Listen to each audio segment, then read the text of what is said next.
God damn it, I just misplaced my phone. Okay. Anyways, let's start this video. So, hi, hello, and welcome back to another video of mine. I've told you that last time I talked in a video, that I'm stressed. I'm fucking on the edge right now. I can't find time to breathe. And you know what? The whole disaster just turned into a teeny weeny whiny reading slump. And I'm not happy about that. But it is what it is. The thing is that I started a language class in September, an A1 Japanese course. So now you have to know that the levels in Japanese are a bit different than they are in other languages that you typically learn, or at least the way that I was used to them.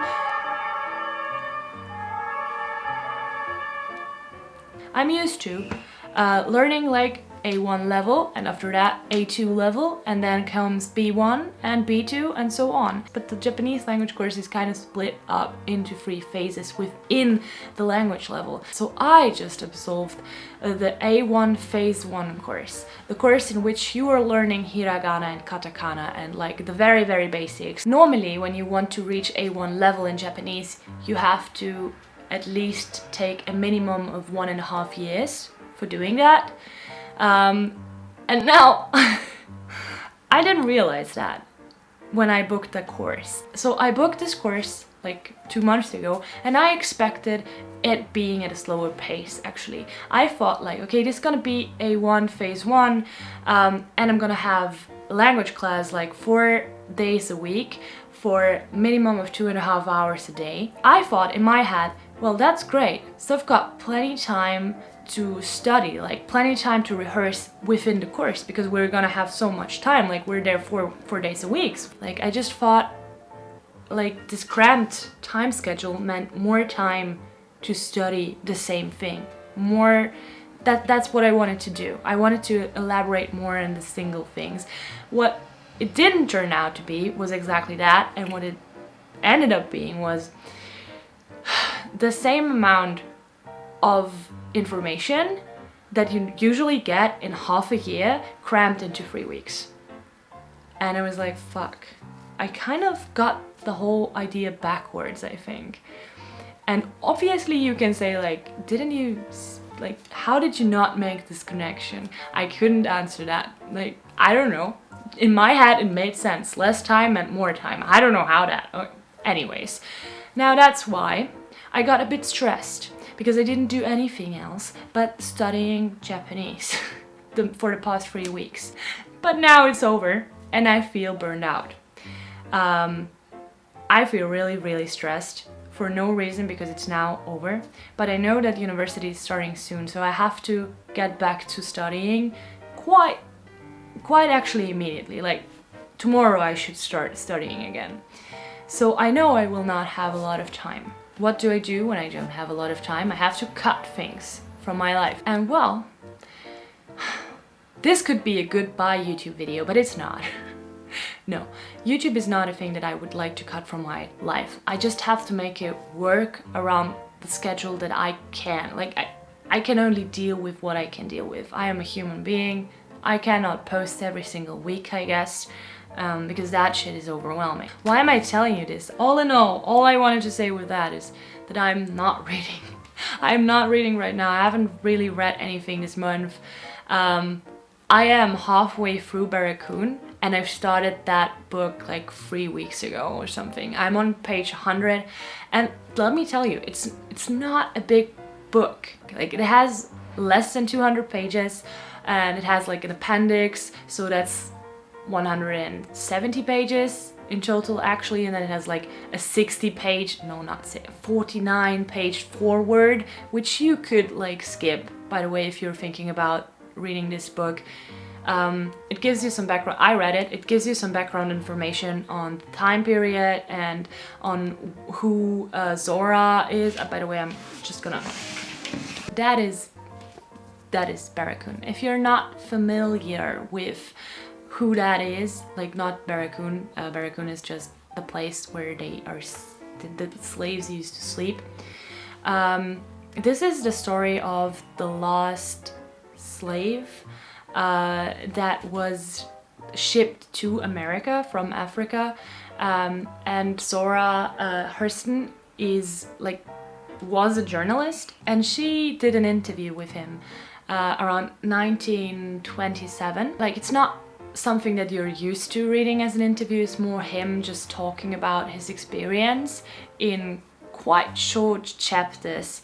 They're very they're very short and digestible, but something about it is just so how do I say that? It's very sincere.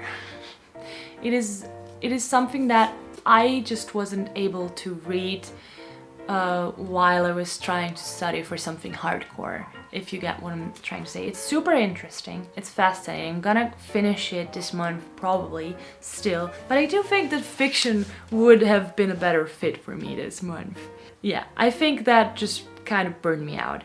Anyways, that's what I'm reading right now, and now I kind of just wanted to look ahead and just, you know, get excited about books that I can read, that I want to read. And I came up with 4 books.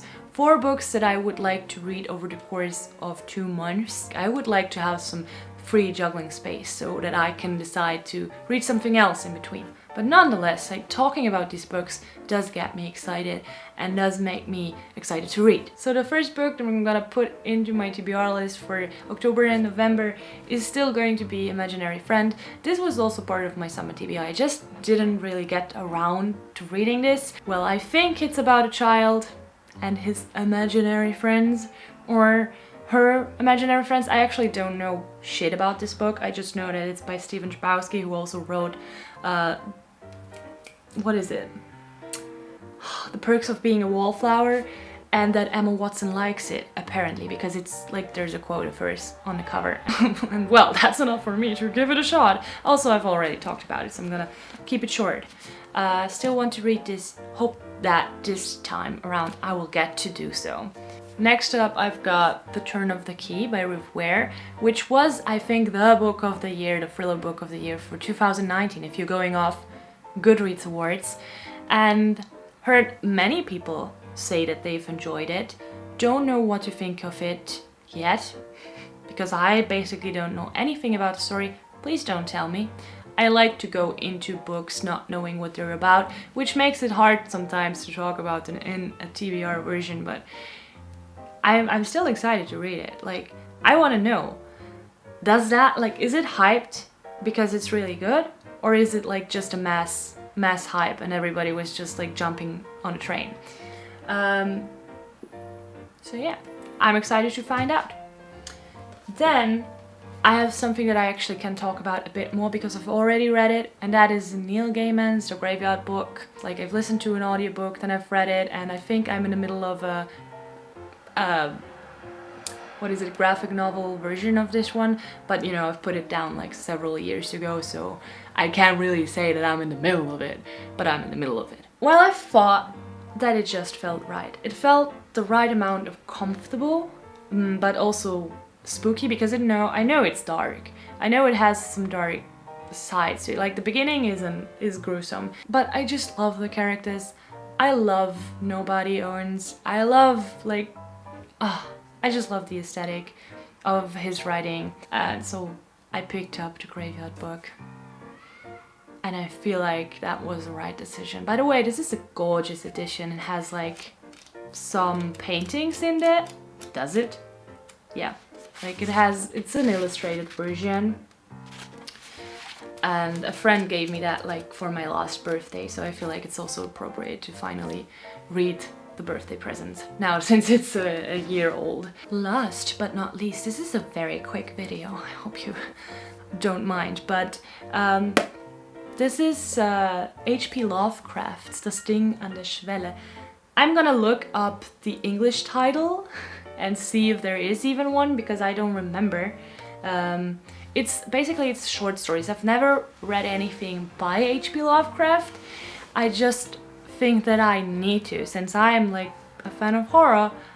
I feel like if I don't read Lovecraft, like, what's my ground to stand on then? Like, what the fuck can I talk about if I haven't read the beginnings of horror. I also should read Edgar Allan Poe at some point in my life, but I'm not there yet.